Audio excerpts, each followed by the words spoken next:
From the rugged Highlands to the modern arena, Scotland has long been a land of giants. Mitch Hooper has been the king of this domain. His dominance has established him as a titan in the sport of strongman. Mitch Hooper has it. Repeat champion. Scotland's story has always been one of power. The next chapter is about to be written. Welcome to the 2025 Rogue Invitational.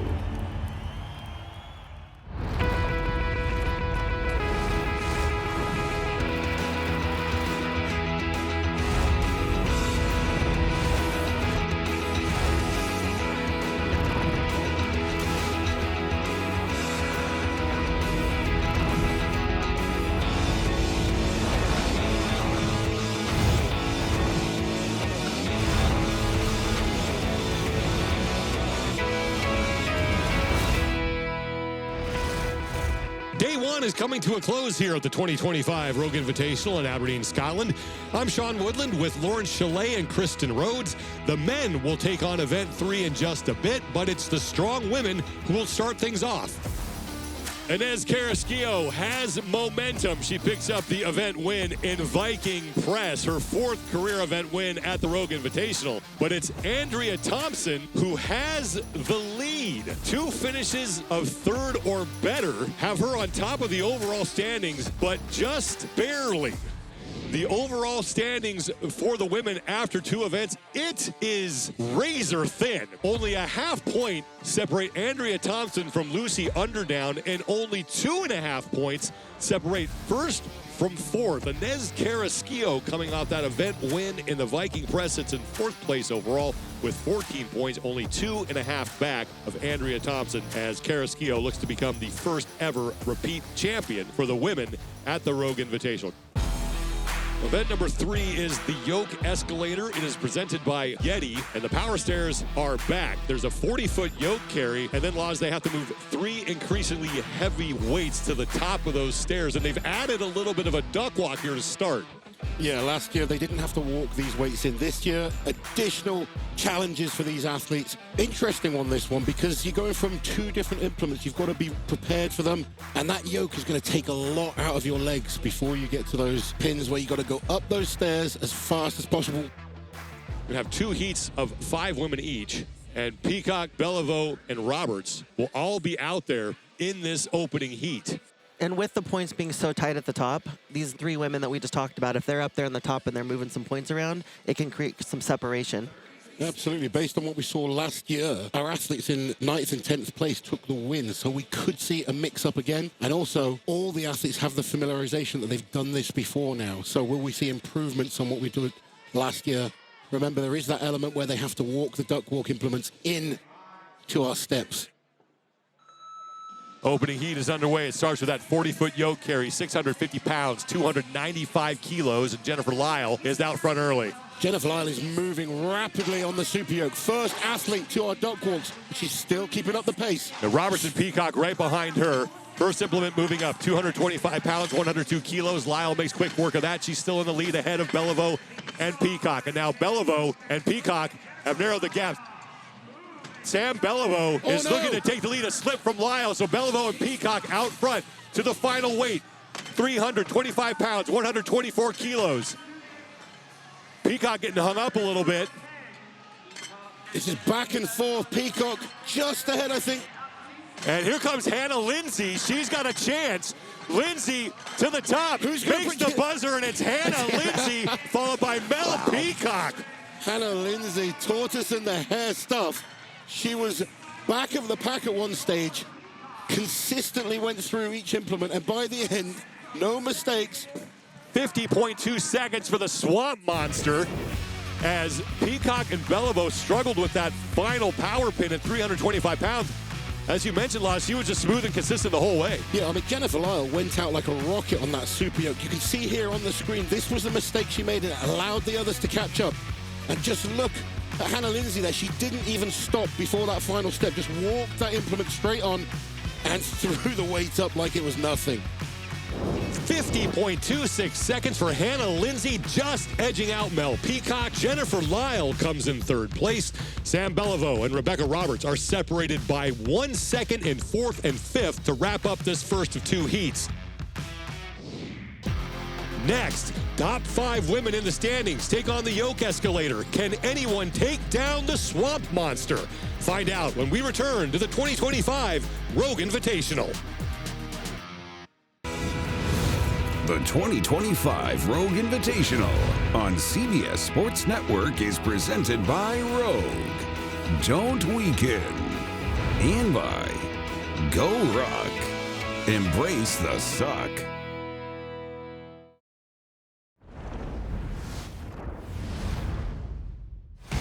The top 5 women in the overall standings are set to take the floor in Event 3, the Yoke Escalator, here in Aberdeen, Scotland at the 2025 Rogue Invitational. Hannah Lindsay, the Swamp Monster, set the time to beat in the first of 2 heats with a blazing fast time of 50.26 seconds. Here comes Hannah Lindsay. She's got a chance. Lindsay to the top, makes the buzzer, and it's Hannah Lindsay. The floor looks to be reset now for the second and final heat. Andrea Thompson, your overall leader, is out there on the competition floor. She has a half-point cushion. Just to remind people of the weights, 650 pounds on the super yoke, and then we have 225 pounds, 275, and that final 325 pound implement to be carried up those steps. Overall leader Andrea Thompson will be in lane 3. She's only a half-point up on both Lucy Underdown and Angelica Jardine, who have 16 total points. And then Inez Carrasquillo is lurking back there in 4th place, just 2.5 points back at Thompson for the lead.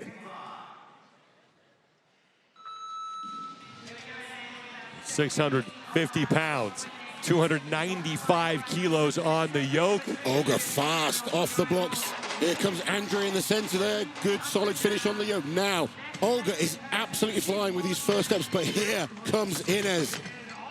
It is dead even here. Angelica Jardine just tosses that thing. Inez Carrasquillo at the bottom of your screen is slightly ahead of Liashchuk, heading into the third and final power pin at 325 pounds. This is quick. And a fall for Carrasquillo. She's back up. Liashchuk's got it up on the first step. She could do this. Another stumble for Carrasquillo. She's still got a chance.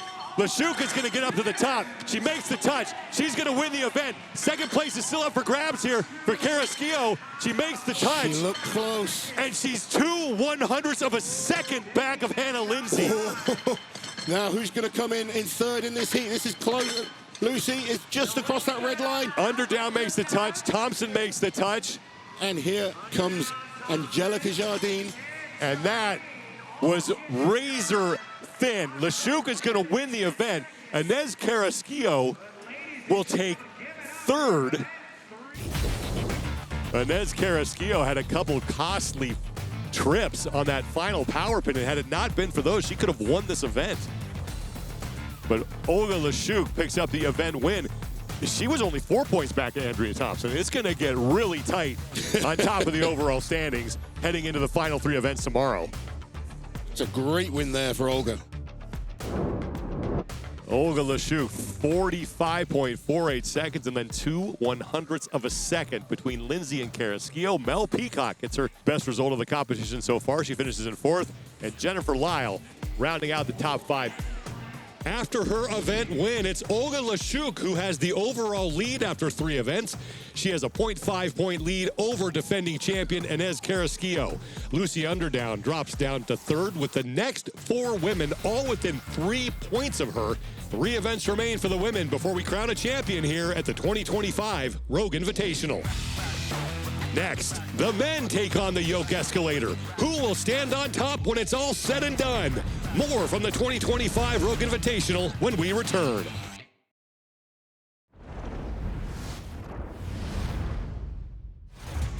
Aberdeen, Scotland has been full of action so far. The women are done, and it was Olga Liashchuk picking up the event victory. But now it's the men's turn to take on Event 3, the Yoke Escalator, here inside P&J Live at the 2025 Rogue Invitational. Mitch Hooper picked up an event win to start the 2025 Rogue Invitational, and he said it wasn't a statement, it's a reminder. He currently sits on top of the overall standings, and he is a tough man to catch once he gets to the top of the leaderboard. But it is Trey Mitchell who is putting some pressure on the Moose. Big Tex with an event win in the Viking press has made things interesting through 2 events. Thanks for being with us inside P&J Live, everybody. I'm Sean Woodland with Lauren Chalet. Overall standings after 2 events, it is Mitch Hooper with 19 points. He's 1.5 points up on Trey Mitchell. Lucas Hatton sits in 3rd. He's 2.5 up on Austin Andrade for that final spot on the podium. The Yoke Escalator is presented by Yeti, and it is fast. Carry a yoke 40 feet and then 3 increasingly heavy weights to the top of those power stairs. We're going to have 2 heats of 5 athletes, and we saw some razor-thin margins for the women in their event. And like the women, this is a chance for some of the men towards the bottom of the standings. You mentioned Tom Stolman to make some noise here. Yeah, Tom Stolman needs to do something. Paddy Haynes and Ray Nonell, for me, both very similar athletes. Absolutely superb athletes, very fast, great at events like power stairs. And Thomas Evans, he needs to make his move as well. These 2 would definitely be worth watching. 4 athletes on the competition floor for heat number 1 of 2, which features 2 men that have won the title of World's Strongest Man. Laws, what does Tom Stolman like about this event? Well, Stolman's height is a big advantage. Going up those power stairs, normally a very good event for him. He just needs to get his confidence back. At the moment, he doesn't look as confident as we've seen him in the past. But Tom's one of those guys, one good event, and suddenly his chin goes up, heads up, and he starts believing in himself. And I think that's all that's lacking at the moment. The capability's there. We just need to see that confidence again, because when he is on and when he believes it, he is a very, very dangerous man. 1,050 pounds on the yoke, 476 kilos, and it's Tom Evans who's out front early. Tom Evans moving well on this yoke. There's a bad start by Reno. Tom and Paddy both struggling. First weight, 500 pounds, 227 kilos. Slight stumble there for Evans on his first trip up the stairs. Here comes Tom Stolman and Paddy Haynes. And Ray Nonell is bringing up the rear as Evans heads back for the second weight now at 550 pounds, 249 kilos. Paddy Haynes is closing the gap with these power stairs. Wasn't so good on the yoke, but he's moving well now. He's actually caught up to Thomas Evans, and here comes Tom Stolman as well. The Haynes and Evans are tied. Haynes is actually now in the lead. He's got to lug that thing over the red line, make the trip back down. So Paddy Haynes overtaking Evans for the lead onto the 3rd and final power pin up to 600 pounds, 272 kilos. And this is where that duck walk really starts to cause a problem. Haynes is fighting with that thing to get it up to the stairs. Fatigue really hitting them hard. This is 600 pounds, this final power pin. That is a heavy weight to be carrying at the end of an event like this. Drains the back, taxes the grip as well. And you're seeing even Tom Stolman there is just having to shunt it over. He's getting as close as he can. Evans took a spill on the first stair. He's okay. And Paddy Haynes is almost to the top. He's got 1 stair left. But Paddy Haynes has it not completely over. There it is, and he makes the touch. 126.42 seconds for Paddy Haynes. And that is 4 exhausted athletes. This event, way more brutal this year. This is the battle for second between Evans and Tom Stolman. These 2 are just gassed. 2.5-minute time cap. Yeah, Thomas Evans, he was blisteringly quick on the super yoke, but these power pins slowed him down rapidly, but I love that he keeps fighting, and he's gonna, Evans is through and nearly. He got so excited, he jumped and tripped over, but he managed to hit the button. We have 2 finishers. 201.24 seconds for Evans. Stolman and Nell Come on, Tom. trying to finish up. So Ray Nonell is at the bottom of the steps. He's not going to have enough time. Stolman's got 1 to go. 5 seconds. He's going to try to get there. Has it over. Has to hit the buzzer. Yes. And I think he made it. They're not going to give him credit. Didn't hit the buzzer, but finished the event. But Paddy Haynes at 126.42 seconds has the top time heading into the final heat. Great to see the young man from Oxfordshire with a solid run there. Yoke, he's always been worried about the yoke. He was steady here, went down towards the end there, but it's this element here where he picks up the pace, moving really quick on the duck walk, and he's very good when it comes to power stairs. Caught up quickly to Thomas Evans, and once he was ahead, he didn't look back. 126.42 seconds with 5 athletes remaining, and Paddy Haynes needed that. 9th place overall through back-to-back 9th place finishes. Only 2 men finished inside the time cap. Stoltman got really close, but just couldn't hit the buzzer in time. Paddy Haynes' time is going to be hard to beat. Coming up, the Moose and Big Tech square off for the top spot on the overall leaderboard. The conclusion of Event 3 when we return to the 2025 Rogue Invitational.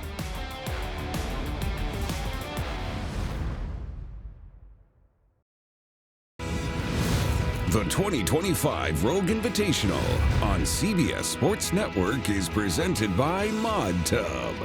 Recovery built as tough as you. By BTWB. Try BTWB Gym Management Software. We put fitness first. And by Rogue. Don't weaken.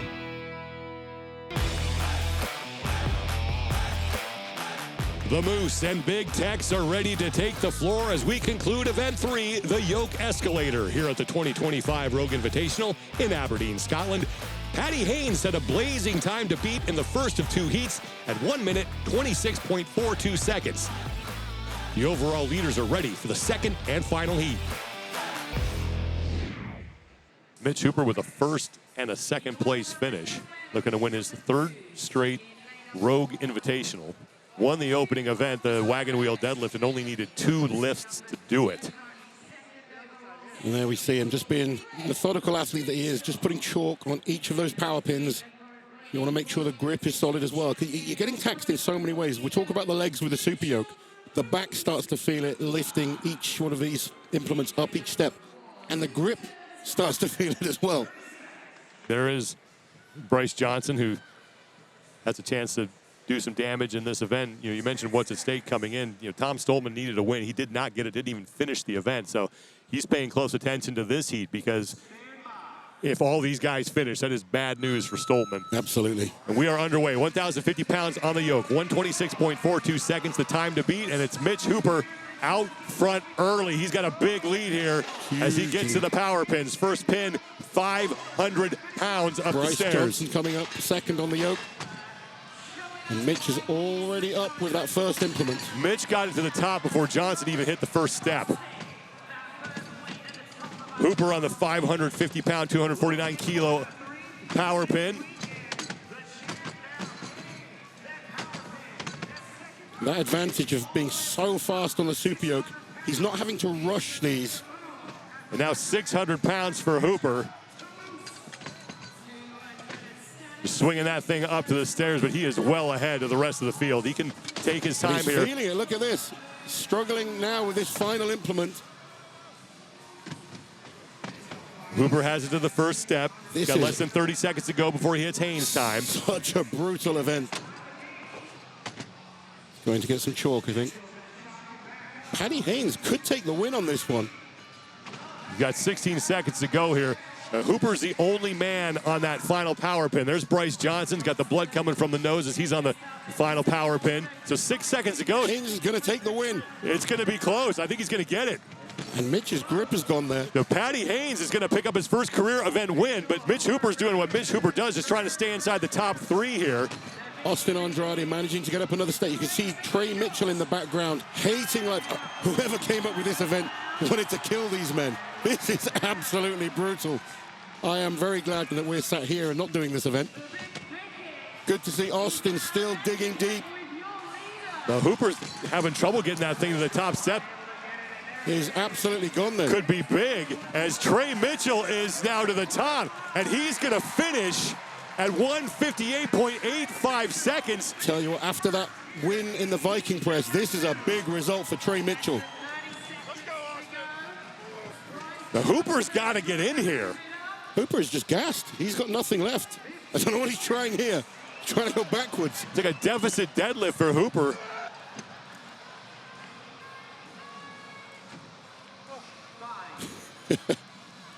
Absolute brutal.